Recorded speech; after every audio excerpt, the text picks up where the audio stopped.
Ito po ay libreng pangangaral ng salita ng Diyos. Wala po itong bayad. Hindi po kami manghihingi ng anumang bagay mula sa inyo. Kami po ang magbabahagi. Ito po ang salita ng Diyos. Kailangan po natin ang salita ng Diyos, lalo na sa panahon ngayon. Mga kaibigan, ladies and gentlemen, I am inviting you to listen to the Word of God. The Bible says in the book of Romans chapter 6, verse 23, "For the wages of sin is death, but the gift of God is eternal life through Jesus Christ, our Lord." Ang kabayaran ng kasalanan ay kamatayan. Natupad ang kaloob ng Diyos na walang bayad ay buhay na walang hanggan. Mga kaibigan, unang katotohanan na sinasabi ng salita ng Diyos, ang lahat po ay nagkasala.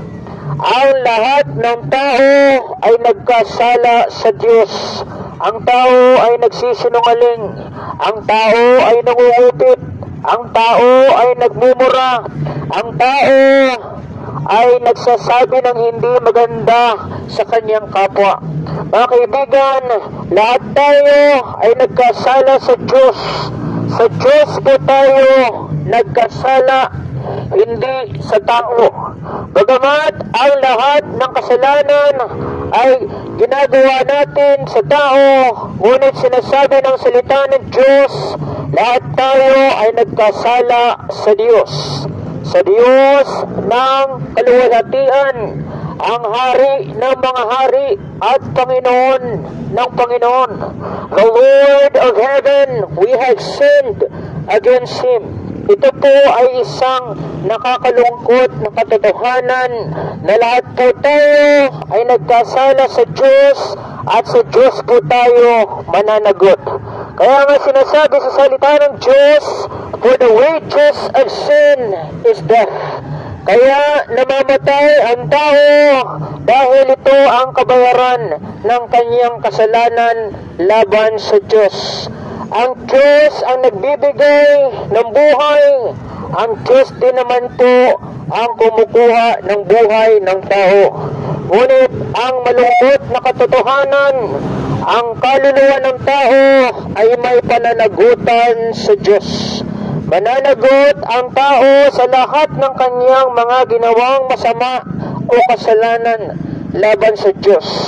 Kaya sinasabi ng Biblia na ang lahat ng sinungaling, ang kanilang bahagi ay sa lawa ng apoy. Ang apoy ng impyerno, ito ang lugar na itinakda ng Diyos laban sa lahat ng mga nagkasala sa Kanya. Ang taong nagsasalita sa inyong harapan ay nagkasala sa Diyos. Lahat tayo ay nagkasala sa Diyos, kung kaya't hindi tayo mamamatay ng walang kabuluhan. Ladies and gentlemen, we have sinned against God and we are guilty of our sins. Therefore, God has to punish us. The Bible says in Revelation 21:8, "But the fearful and unbelieving, and the abominable, and murderers, and warmongers, and sorcerers, and idolaters, and all liars shall have their part in the lake, which burneth with fire and brimstone, which is the second death." Nakakalungkot na katotohanan na ang tao, sa dulo pala ng kanyang buhay, ang kanyang kahihinatnan ay sa lawa ng apoy. Ngunit ang mabuting balita, meron nang namatay para sa atin. 2,000 years ago, through the love, mercy, and grace of God, He sent His only begotten Son by the name of Jesus Christ. The Bible says in John 3:16, "For God so loved the world that He gave His only begotten Son, that whosoever believeth in Him should not perish but have everlasting life." Ang kahihinatnan ng ating kasalanan ay walang hanggang kamatayan sa lawa ng apoy. Ngunit ang sinumang mananampalataya sa bugtong na anak ng Diyos ay magkakaroon ng buhay na walang hanggan. Mga kaibigan, mga kapitbahay ko, magkakaroon po ng buhay na walang hanggan ang sino mang mananampalataya sa bugtong na anak ng Diyos. The Bible says, "He that believeth on the Son hath everlasting life, but he that believeth not shall not see life, but the wrath of God abideth on him." I appeal to you, ladies and gentlemen, repent from all our sins. Magsisi po tayo sa ating mga kasalanan at manampalataya sa bugtong na anak ng Diyos. 2,000 years ago, Jesus Christ died on the cross. He was buried, and after 3 days, He rose again from the dead. Noong nabuhay si Jesucristo mula sa mga patay, inutos ng Diyos sa bawat tao ang pagsisisi. The Bible says, "The times of this ignorance God winked at, but now commandeth all men everywhere to repent." Inutos ng Diyos sa bawat tao ang pagsisisi. Magsisi po tayo sa ating mga pagkakasala, mga kaibigan. Walang kapatawaran kung walang pagsisisi. Walang buhay na walang hanggan kung walang pananampalataya sa bugtong na anak ng Diyos. Kaya mga kaibigan ko, mga minamahal kong kababayan, pagsisihan natin ang ating mga pagkakasala at makatatanggap tayo ng lubos na kapatawaran sa pamamagitan ni Jesucristo.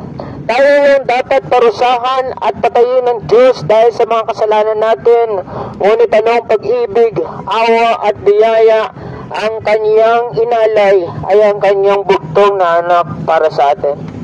Ang buhay mismo ni Jesucristo, inalay niya para mapatawad tayo sa ating mga pagkakasala. Kaya ang lahat ng tao, inutos ng Diyos sa bawat tao ang pagsisisi.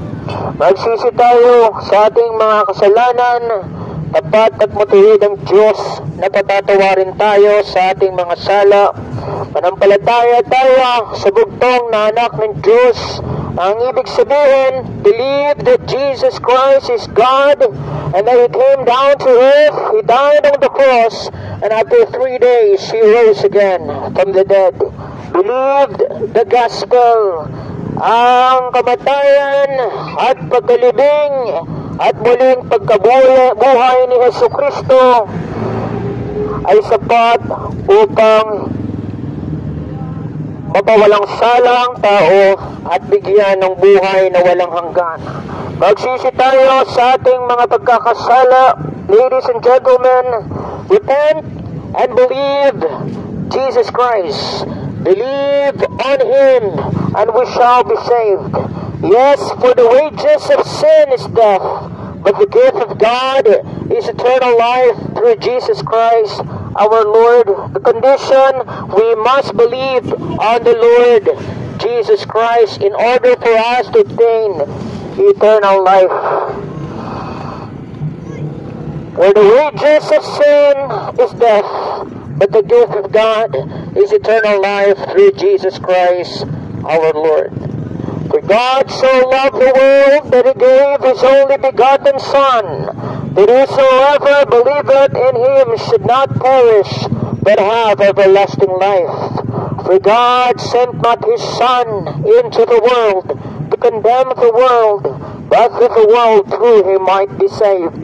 He that believeth on Him is not condemned, but he that believeth not is condemned already, because he hath not believed in the name of the only begotten Son of God. Muli, maraming salamat po sa inyong pakikinig. Magandang gabi.